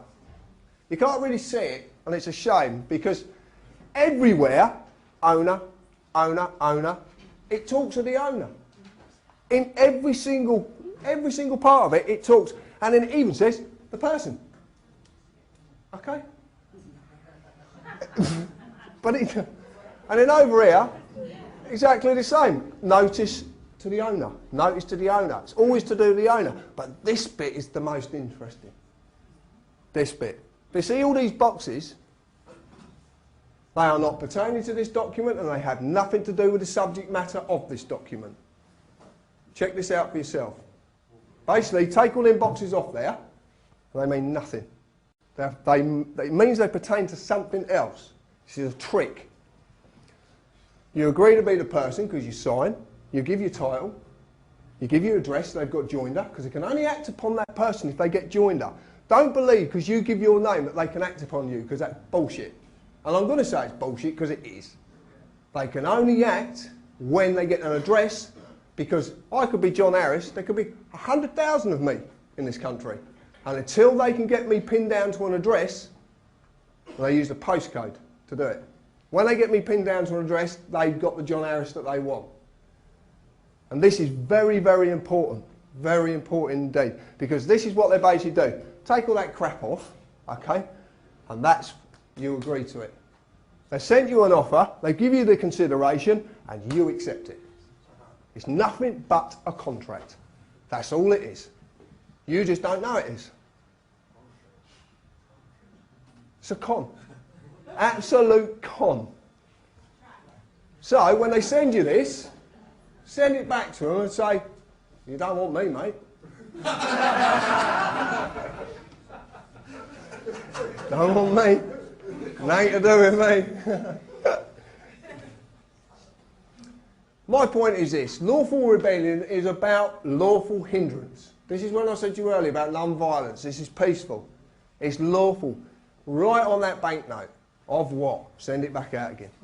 Send it back out. You're not doing anything unlawful. In the legal world, you're defacing the currency.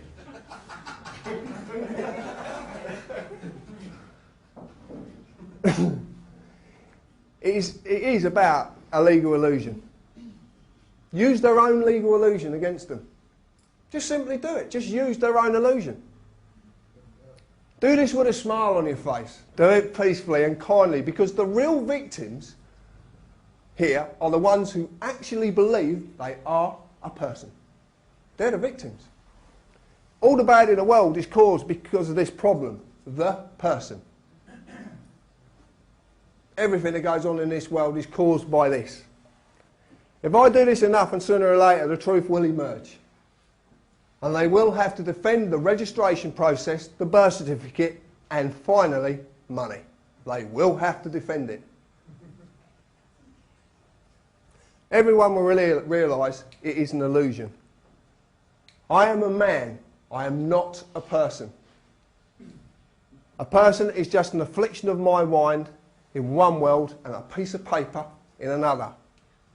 If I do not want to be controlled, then I don't want to have control over anything. The only way to find true freedom is to sacrifice the person. Thank you. I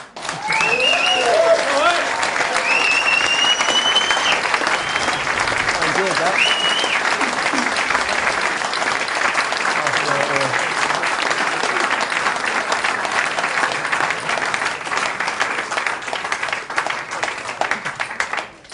Shoot. Rob.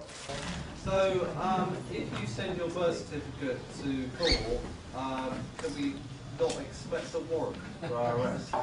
What's a warrant? Have you ever looked into a warrant? A warrant's unlawful in its own right. Because basically what it is, it's someone in the legal world saying, I'm giving you the right to break this person's door down. So basically a warrant is illegal, so you need to explain, it's not illegal, it's unlawful. All it is that the police officers are getting their backs covered in case anything comes up. Yeah, but they will come and get you. They've got to come and get you. If you don't want to do it, don't do it. No.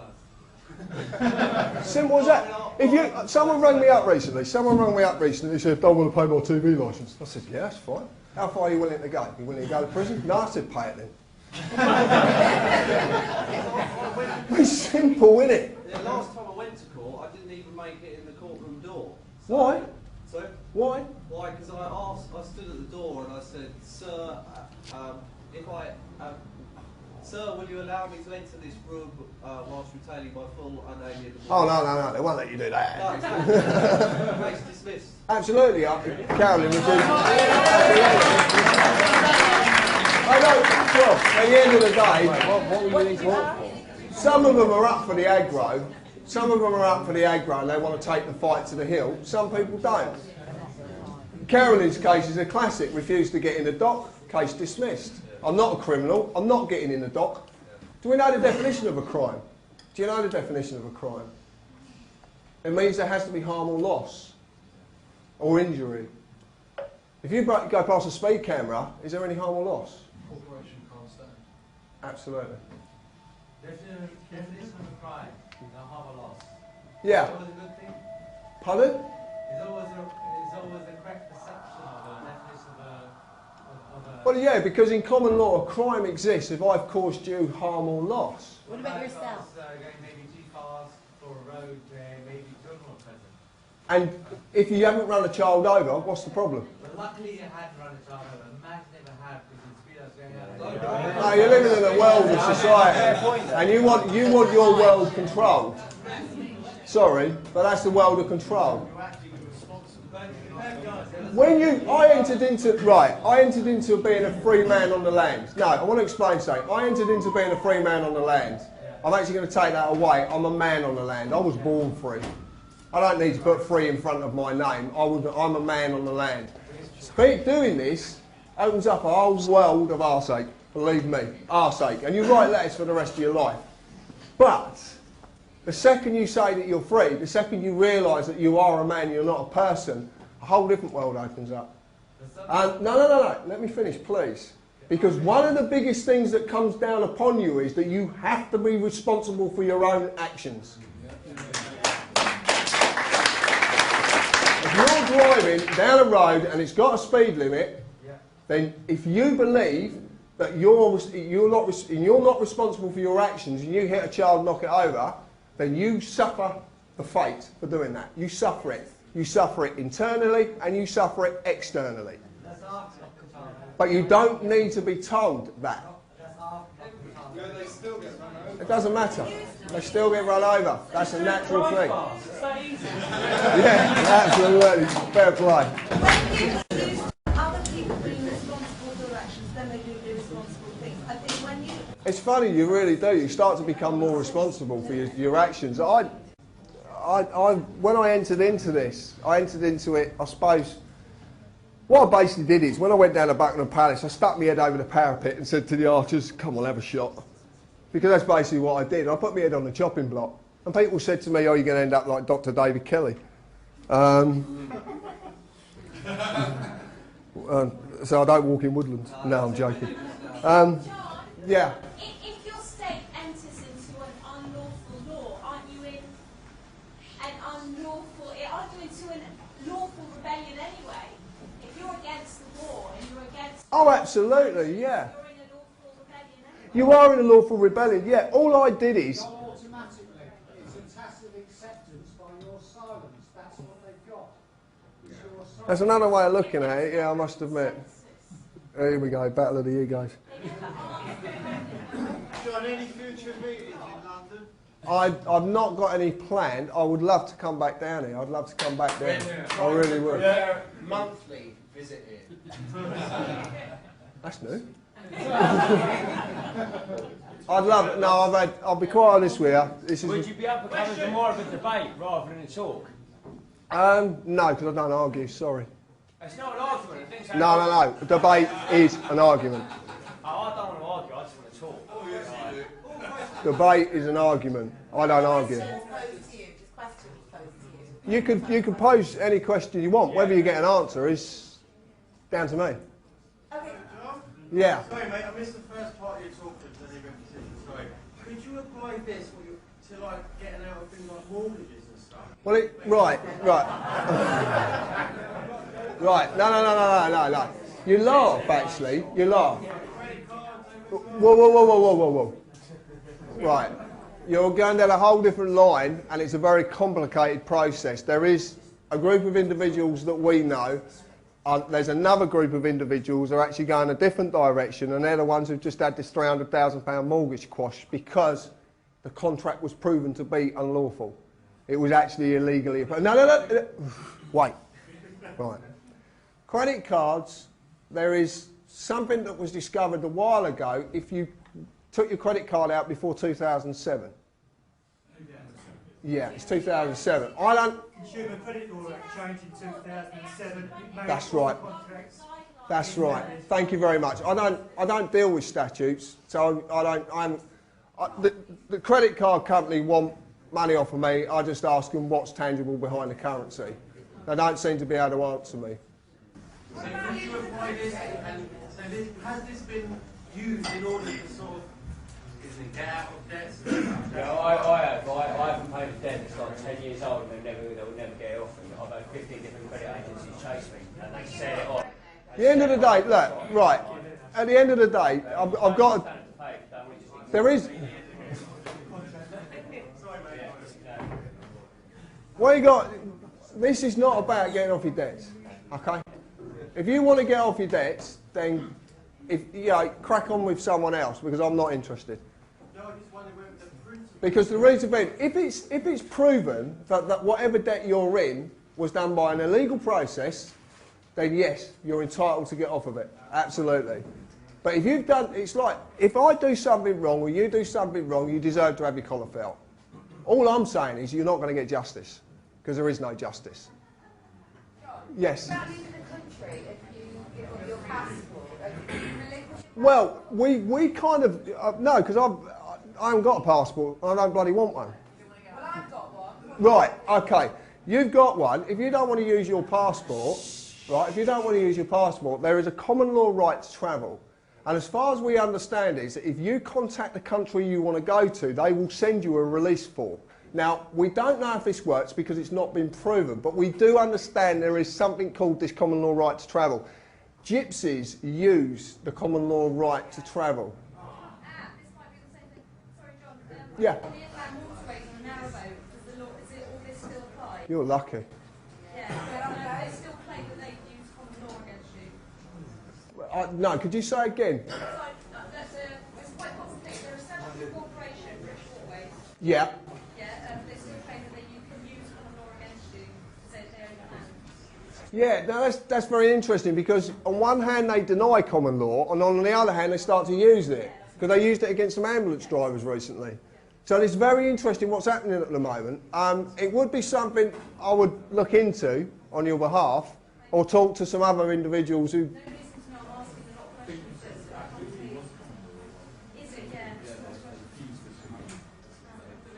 Yes. ID cards, yeah, that's a good one.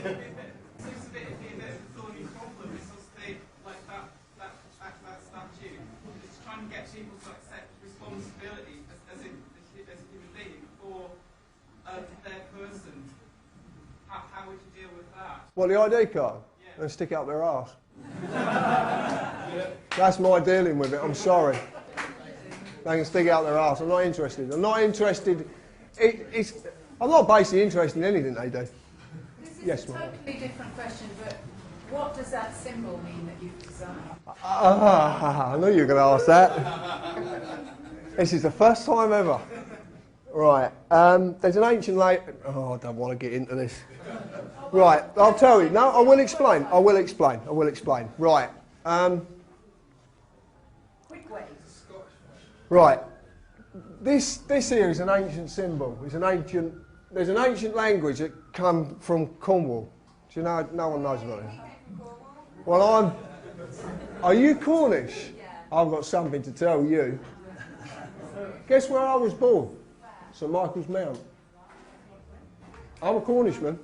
I'm in bloody England trying to save your arses. I'm joking. It's all the same to me. The old place is the same. Right. This symbol here, if you separate it, and that symbol here, if you separate the two, they mean two different things. One means man, and the other one means God. And when they're joined, yeah, you're at one. So it's actually, probably the best way of putting it. It's a no, it's and this was done deliberately because it's got 13. There's 13 around that, and it was done deliberately because that really pisses some people off. It does. No, what happened was we didn't know this, and about 22 years ago I tattooed a sign on the back of my hand. I didn't know what it was, but it turns out that's what it is. So I put it on my hand about 22, 23 years ago. And that's what that sign means. We found it out in an ancient... This ancient alphabet has been used... basically, the same alphabet is in Cornwall and Wales, as a man that we know called Alan Wilson can explain all about this. Eh? Come on, what? No, yeah. It's not Celtic, it's before that. Celtic was made up in the 1700s. This language is the same as the Cherokee Indians. They use the same language. And it turns out that this had gone all over the world way, way before. And Hebrew's based on this, not the other way around. That's absolute, yeah. This means you're at one with whatever's up there. Yeah? That's all it means. Yeah. Thank you. On a really practical level. Yes. If I was to get a, I don't know, fine or something, very specific, where can I, as a British citizen, go for help? Are you a what? A citizen? Are you? Do we live in a republic? I don't, honestly... You don't know what to call yourself, do you? It's very difficult. So much of the stuff you said tonight... It's hard. I know, sweetheart. I'm only riding you. Right. Where do you go?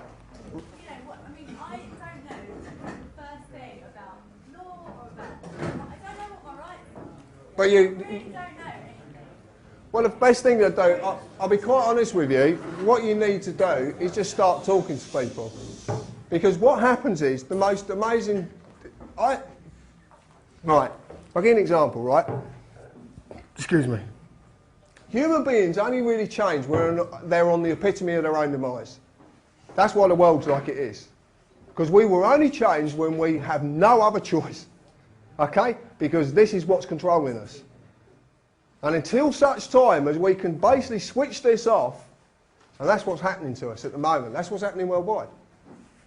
What's happening in the world is actual, not natural, actual. Okay? If you start talking to like-minded people, if you want to put it that way, okay, or whatever you want to do, you suddenly realise that there is nuggets of wisdom coming out.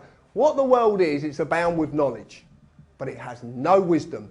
And you, and you, and you use it naturally. Start using it. You have 3 days to send something back rejected for cause. They don't tell you that because it's not in their interest. You do, yeah, there's a lot. Actually, this gentleman, Richard, and quite a few people on the TPUC and a couple of other places know a lot about these subjects, and we're always willing to help you. We try and answer every email, but it's practically impossible because of the amount of emails we get and telephone calls. So it's quite difficult. Yes? John, sorry, there was a slide earlier that was talking about consent. Yes. And whether a person's action or inaction could... It's basically what this gentleman just said. Right, but is there examples, is there somewhere I can find examples of where a non-action might give consent? Yeah, the thing free forums are fantastic. If you look on the web, see, one of my goals, and I know you're going to find this very strange, and you will find this strange, but one of my goals is to get the internet shut down. One of my goals is to actually shut the internet down. I want to shut it down. Because I know that that gentleman's world over there, all of their legal world is controlled via the internet. Everything is connected. Everything is connected.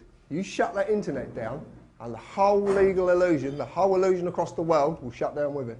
Because if you understand the money system, I've shown you money's not real. You know it's not real. But there's 2 tiers of money. There's the digital world and there's the world of the slaves. And the digital world is not regulated by anybody. And they just add noughts and take noughts off and do what they want. When the internet goes, what happens to all them wonderful figures on a computer screen? Gone in the blink of an eye. You know, Google went today for about 3 hours and fucking lost about 45 million, whatever. Fantastic. Sorry. The internet is a tool when you... internet basically... One second. The internet basically mimics how we can naturally communicate. Okay? It's a mimic of us. It was designed that way. That's why... Yeah, I remember only a little while ago that when you were buying a laptop like that and that was going to be costing you 800 quid, they now cost like £149. They want you to have the internet. They're going to give you a bugger free. Internet 2 is not new. It's been about for years. The pipeline comes into Liverpool. I know that because I know an NTL bloke who told me it. Nothing's new. They want you to have the internet because when you've got the internet, the stuff. There's a gentleman that we know who can look at websites and he'll show you what really is there. He just looks at it. Have you seen the Harry Potter stuff? Have you seen it? No?